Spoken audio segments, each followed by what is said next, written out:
Bonjour tout le monde, welcome back.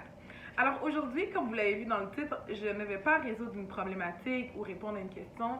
Aujourd'hui, je voulais me gâter. Je me suis levée puis je me suis dit, you know what, Sonia, j'ai vraiment envie de faire ça. Aujourd'hui, je vais vous parler des 5 choses qui, moi, en tant que professionnel RH, m'énervent, m'irritent et que si je pouvais les arrêter immédiatement, je le ferais. Alors, si ça vous intéresse, restez avec moi. Dans la fonction que j'occupe, j'ai l'opportunité et vraiment le privilège de rencontrer des centaines et des centaines de personnes qui sont tellement plaisantes et j'apprends en même temps que de donner des conseils énormément et c'est ce que j'aime le plus de ma profession. Mais il y a quand même des choses qui me dérangent. Et au top de la liste, le grand champion, c'est les no-shows. Quand tu prévois un entretien avec une personne et que la personne décide simplement de ne pas se présenter, I just don't get it. I genuinely don't get it. Pourquoi est-ce que les gens ne prennent simplement pas 30 secondes de leur temps pour envoyer un courriel et de dire You know what, Sonia, je suis plus intéressée par rapport au poste, merci beaucoup pour l'opportunité, mais see you never. Ou laisser un message sur la boîte vocale ou envoyer un message texte. Ça prend 2 secondes et ça permet à la personne que vous alliez rencontrer ou les personnes que vous allez rencontrer qu'elles ne perdent pas de temps en préparation de la rencontre, réserver une salle ou préparer avec le gestionnaire qui fait le recrutement les questions d'entrevue, s'assurer d'être sur la même longueur d'onde, faire une vérification du profil du candidat. On met énormément de temps et d'énergie dans le recrutement et donc c'est la moindre des choses, je pense, pour un candidat d'aviser qu'il ne sera pas là. Aussi, le monde du travail, vous le savez, c'est minuscule, petit. Alors, quand vous faites faux bond à une personne, le monde est tellement petit que vous ne savez pas comment ça peut malheureusement peut-être vous revenir négativement. Si vous travaillez dans une industrie qui est particulière, vous le savez. Donc, assurez-vous de laisser toujours une image qui est professionnelle, une image qui est adéquate et d'avoir le respect pour la personne, pour les personnes qui vous ont donné justement l'opportunité d'avoir un entretien pour une organisation. L'autre élément qui me dérange, c'est quand une personne qui me dérange. Ça me fait sourire et en même temps, je me dis, why? Quand une personne vient me rencontrer parce qu'elle a une problématique avec un collègue ou avec un gestionnaire et qu'elle dit, oh, ça fait longtemps, Sonia, que ça me dérange, j'ai l'impression que la connexion, elle n'est pas là avec la personne. Et ma première question sera toujours la même. OK, et puis est-ce que tu as eu l'opportunité de lui en parler et que la réponse est non?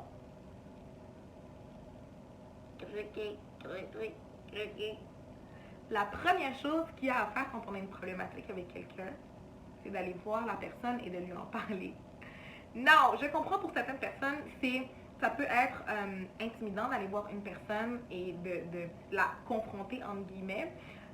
Moi, je suis, et tous les professionnels RH, on est disposés à vous donner des trucs pour aller voir et parler à la personne.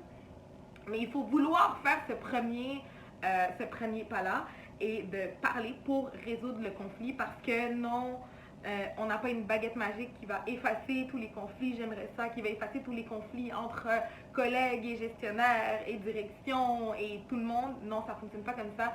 On doit se parler lorsqu'on a une problématique. Quand vous avez un problème chez vous avec une personne avec qui vous vivez, avec un ami, avec un amoureux, avec une personne de votre parenté, la chose que vous devez faire, c'est justement parler à la personne.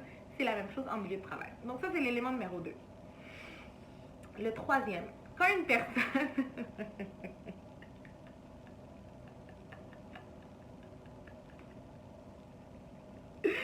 quand une personne veut avoir une promotion ou veut aller vers une nouvelle opportunité et qu'on s'assoit ensemble, on passe à travers son profil actuel, ses connaissances, ses compétences, qu'est-ce qui lui manque pour arriver vers la nouvelle position. On va valider ses anciennes évaluations de rendement, on va parler à son gestionnaire actuel, ses gestionnaires antécédents. Bref, on veut s'assurer que la personne ait toutes les ressources et les conseils qui sont judicieux pour arriver vers le poste qu'elle souhaite prochainement. Et que la réponse de la personne est, et je vous le jure, ça arrive tellement souvent que je comprends pas, mais la réponse de la personne est non, mais Sonia, je suis déjà prête.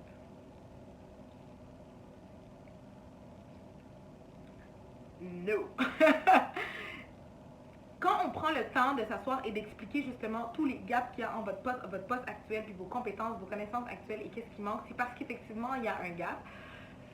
J'ai l'impression, I might be wrong, mais j'ai l'impression que ça peut être un manque d'autocritique ou une mauvaise évaluation de vous-même qui fait en sorte que vous avez l'impression que vous êtes déjà prêt. C'est possible qu'il y ait une erreur de la part de votre professionnel RH et ou du gestionnaire qui fait le recrutement par rapport à ce poste-là, mais most likely, il y a des choses qui manquent pour arriver. Il y a quelque chose qui est déficient dans le profil actuel par rapport à ce qu'on recherche. Donc, soyez ouverts et assurez-vous d'avoir l'ouverture adéquate et de vouloir mettre le temps pour en arriver au poste justement que vous convoitez tant.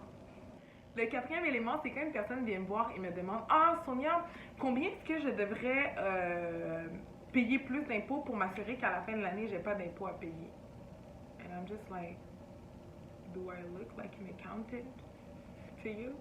I mean, oui, j'ai des connaissances en comptabilité, puis oui, probablement que je serai en mesure de pouvoir vous aiguiller, mais ça ne relève absolument pas du rôle du professionnel en RH. On ne connaît pas votre situation personnelle complète. Combien de REER vous mettez? Est-ce que vous avez mis de l'argent dans les CELI? Est-ce que vous avez des placements? Votre situation familiale? Il y a tellement de choses qui font en sorte que vous devez payer plus ou moins d'impôts en fin d'année.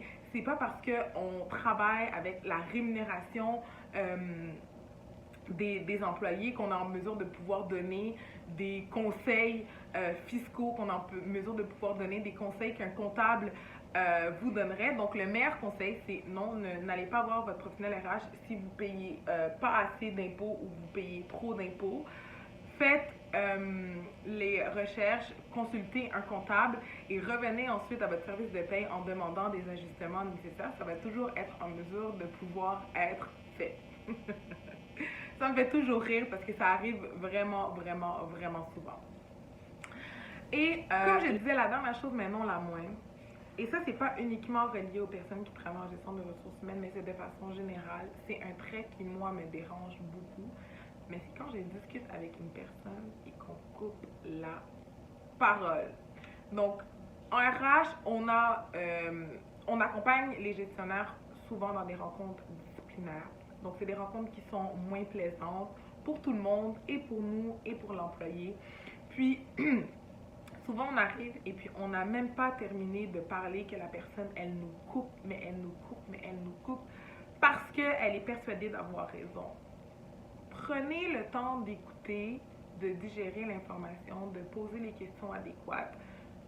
Prenez le temps de partir avec cette information-là et de redemander une rencontre après pour qu'on puisse en discuter, mais for God's sake, ne coupez pas la parole parce que c'est la démonstration quand vous coupez la parole que vous entendez uniquement ce qu'on vous dit et vous êtes prêt à vouloir répondre, mais vous n'écoutez pas pour être en mesure de digérer l'information, pour être en mesure d'apprendre. So, c'est les 5 petites choses qui, moi, m'irritent en tant que professionnel RH. C'est rien du tout par rapport à toutes les belles histoires enrichissantes et le plaisir que j'ai à faire la fonction que j'occupe. Et donc, c'est pour ça que j'ai voulu faire cette petite vidéo cocasse-là, mais ça n'enlève absolument en rien la passion et la joie que j'ai de faire ce que je fais dans mon quotidien. Et donc voilà, si vous avez des choses qui vous irritent quand vous avez des rencontres, ou si vous êtes un professionnel RH et que vous avez d'autres choses qui vous font sortir les griffes, mettez-les moi dans les commentaires et je vous dis à très bientôt. Je vous vois dans ma prochaine vidéo. Bye bye!